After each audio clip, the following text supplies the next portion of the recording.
Hello everyone, my name is Andy and this is UFOs and other paranormal stuff.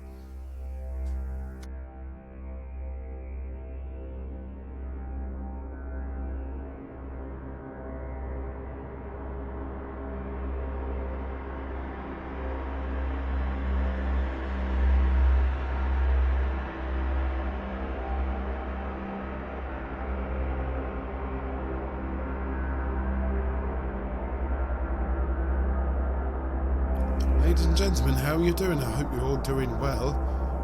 Well, tell me, what did you think about the UFO flap that was all over the news just 1 or 2 weeks ago?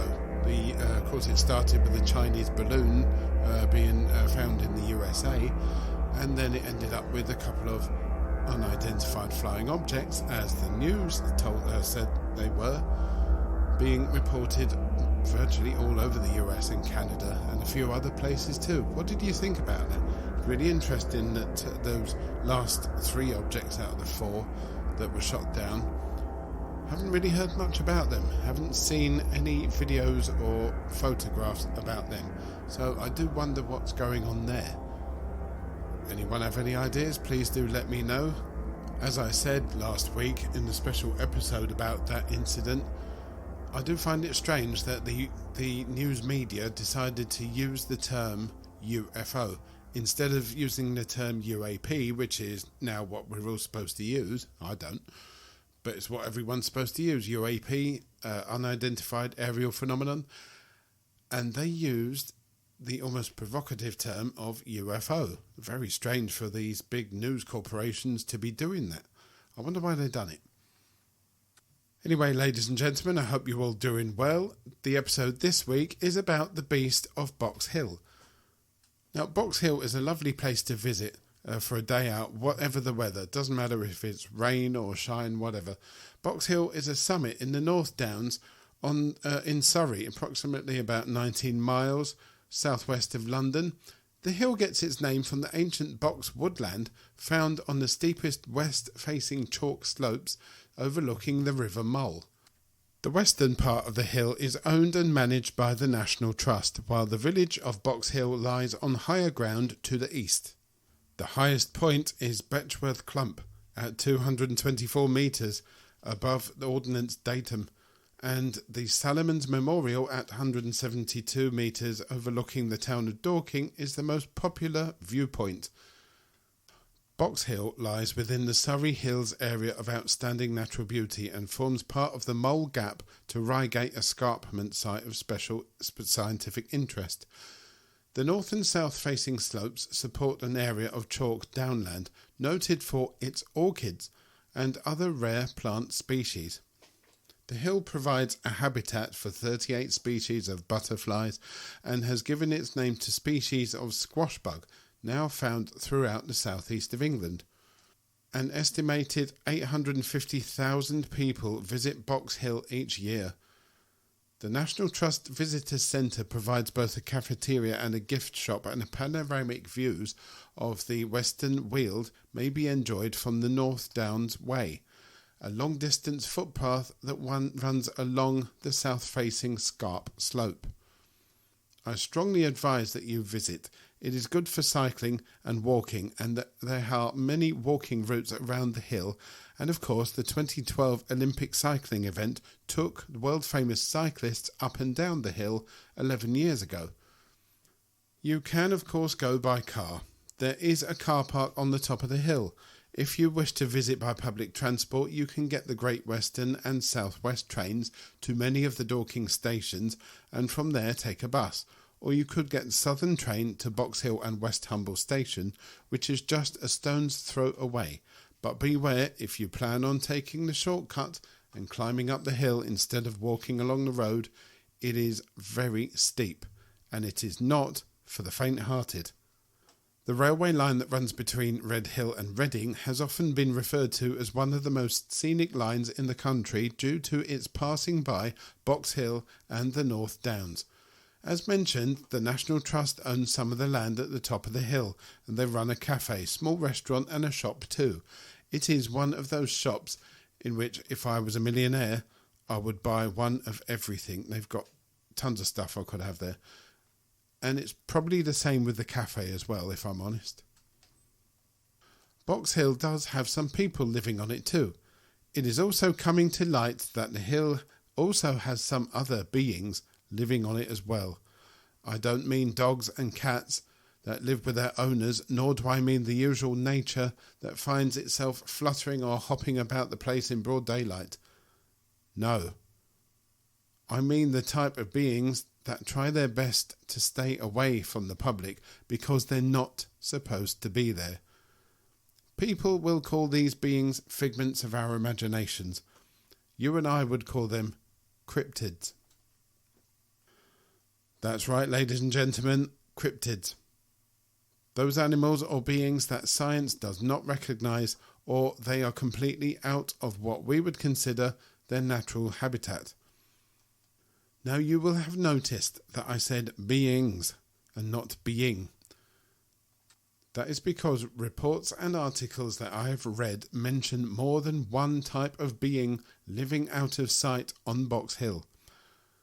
According to articles in the Surrey Live and Daily Star, yes I know, dated for 2020 and 2022 respectively, a man told the world what he had seen. Athlete and author claims he saw 6-foot ape man like Bigfoot at Box Hill, reads the headline on the Surrey Live. A man has said he felt like he was being watched in a chilling encounter with what he claims was a Bigfoot-type beast in Surrey. Andy McGrath, an amateur athlete who also happens to have written a book about cryptozoology called Beasts of Britain, was training in Box Hill when he believed to have seen a 6-foot ape man. This occurred when Mr. McGrath was having a rest on the steps that go down one side of the hill, leading eventually to the famous stepping stones. He said that he heard something knocking on wood. He also started to get that feeling of being watched after hearing footsteps and breathing. He looked around to find, to his horror, the beast staring back at him. He mentioned that the beast had a horrible, lingering farm animal stench. I just remember thinking to myself, what's that noise? As it was loud, but distant and seemed to come from several directions. I ask you, ladies and gentlemen, could the fact that it was coming from several different directions mean that there was more than one of this creature dotted around Box Hill? He continued by saying that during his rest he heard the noise get closer, but first dismissed it as a dog walker. It was still daylight and I could hear the footsteps coming down the hill. I did not look around at this point as I was sat to the side, out of the way, just expecting somebody to walk past. But the walking stopped. He could hear breathing and got an unsettling feeling that he was being watched. I turned back and looked over my right shoulder, and there stood about 10 metres back to my right-hand side and up the steps was what I honestly believed to be some sort of ape. Its fur was brown, with grey patches. The face was very human-like, but with a flat nose. The jaw was big and looked out of proportion to the head, which was domed at the top. The animal stood on 2 legs, but appeared to our walker to slump forward. Its arms were long in proportion to its body. The animal was very thick-built. I can only say solid muscle, Andy continued. He estimates its height to be around 6 foot, maybe more. Andy admits people might find it hard to believe his claims. He said, what most people find hard to fathom, of course, is how such an animal could escape detection in a land such as ours. That is ostensibly one of the most thoroughly explored in the world, and to that I would simply say that it is difficult to discover something that you are not seeking to find. As a researcher, Andy admits he used to laugh at the idea of Britain being home to such creatures, but now thinks reports such as his Box Hill Ape Man should be taken seriously. The Beasts of Britain author followed up on a report from summer 2012 and investigated the scene where an unknown creature allegedly approached a member of the public. I'm sure I remember hearing about that. some time in the distant past, 2012. Andy McGrath's books, Beasts of Britain and Beasts of the World, can be found at beastsofbritain.com. It is here where you can find other information on beasts too. Now, I said at the beginning that there could be more than one being living in secrecy on Box Hill. Just last year, I heard another report, this time on another podcast, about a man and his wife had just been out for dinner at a local restaurant. Here's what happened next. About a month ago, my wife and I went out for an evening meal. We live near the borders of South London and Surrey, and we went to a place near Box Hill. We left the restaurant at about 9 p.m. Driving home, I had to switch the main beam headlights on and off because it was so dark, but I also don't want to dazzle other drivers. After a few cars had passed, I switched them back up to full again. As I did that, what I can only describe as a creature crossed the road in front of us. At first glance, you would have thought it to have been a dog, but on second glance, it was just way too big to have been a dog. It had a huge bushy tail like a fox and a large snout too. We tried to calm ourselves by telling us that it was a fox or a deer, but it was just too big to be one of those. It looked like a German Shepherd dog, but just huge, maybe twice the size of a normal adult German Shepherd dog. It looked like a wolf, but with a browny sort of colour to it. Its shoulder blades looked like they came out a very long way as it walked across the road, like leopards or cheetahs when they're walking and their shoulder blades go right up. It just walked across the road. It didn't seem to be fazed by us at all. I slowed down and it nonchalantly just walked over to the other side of the road. Not even noticing us, it went into the bushes, never to be seen again. I looked at my wife and was like, what the hell was that? We could not stop talking about it. Couldn't talk about anything else for the whole journey home. That sighting came from the Paranormal Activity podcast with Yvette Fielding. Then I came across another piece on the Beast of Box Hill, this time from an author who lives on the hill. And it goes like this. Standing one warm summer's morning at the lookout point atop Box Hill, the mists were hanging low over Dorking. I had seen this view many times and it had become second nature to me.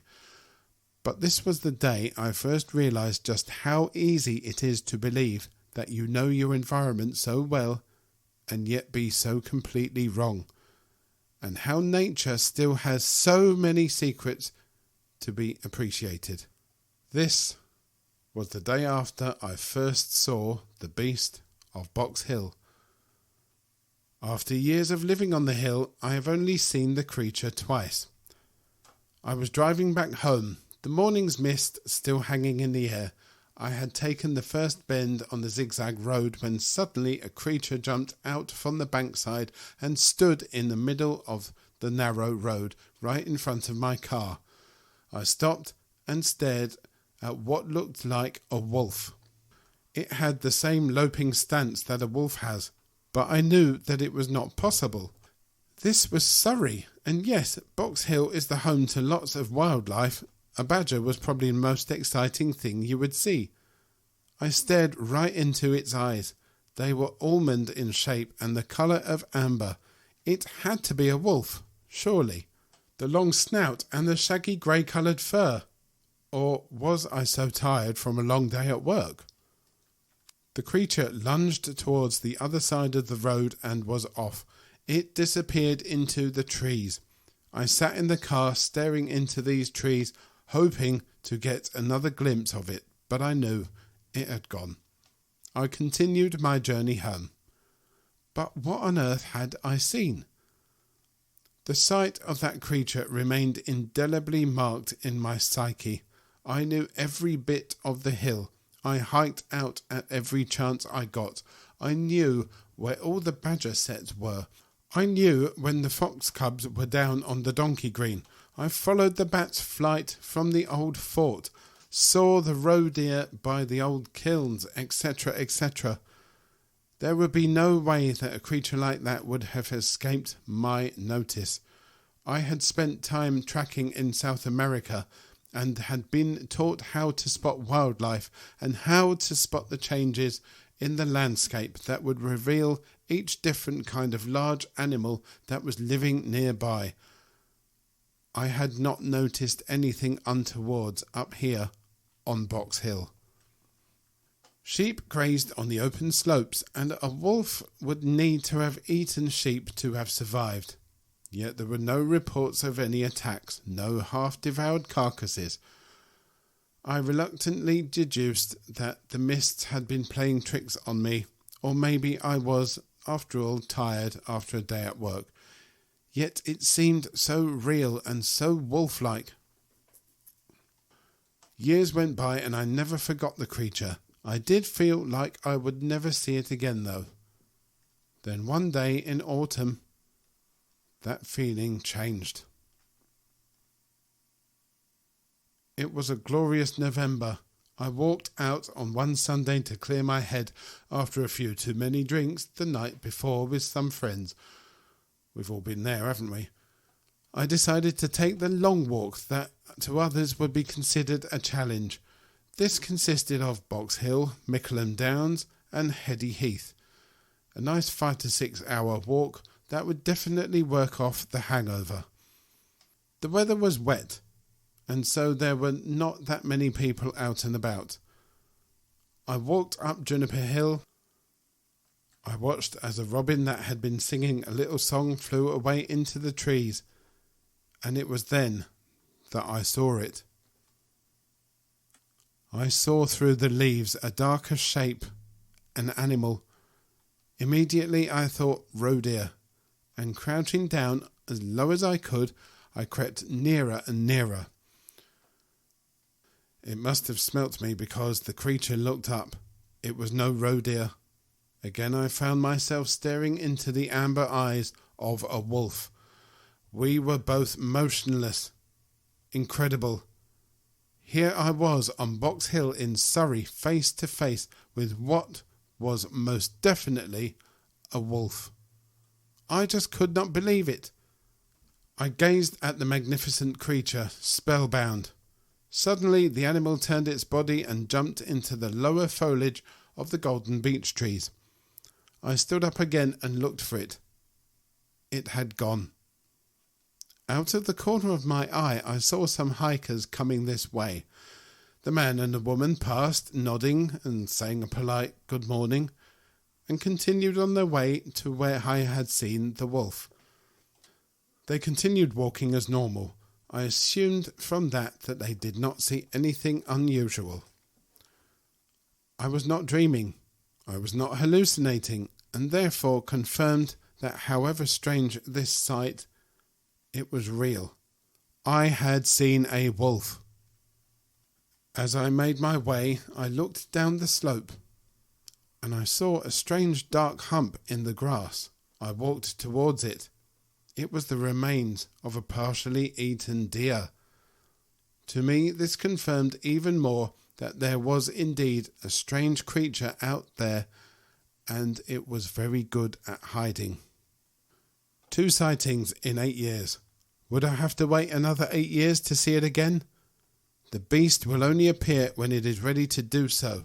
Until then, I live in hope that I am the one that sees it again. Well, ladies and gentlemen, what do you think about that? That last story came from Lena, and you can find them at lenawalton.wordpress.com. So, ladies and gentlemen, not 1, but 2 creatures, possibly more, seen by very few people who happened to be out on Box Hill just at the very right time. I have been to Box Hill many times since I was a child and can confirm that I have seen nothing strange at all. I will be going there on the day that this episode is published, which is Friday the 24th of February, so who knows, maybe my luck will be in then and it will make an appearance to me. Please do get in touch with your thoughts on these sightings, and of course if you have had any sightings of your own, whether it be cryptid kind, maybe you've seen the beast of Box Hill, please let me know that. or ghosts or aliens, anything. As always, you can do that by contacting me through the website www.ufosandops.com, where you can, of course, use the contact form at the bottom of the website to get in touch. There's been some issues with the website, but they've all been fixed now. You can also subscribe to the website and take a little look around our shop too. Buy something. The podcast was made by me, Andy, and published and distributed by podbean.com. If you want to start a podcast, head to podbean.com, where their easy-to-use website will help you make your podcast into a reality, and they will spread it throughout the world. Thank you all very much for listening. I will speak to you again very, very soon. Take care now, and please do get in touch. Bye-bye.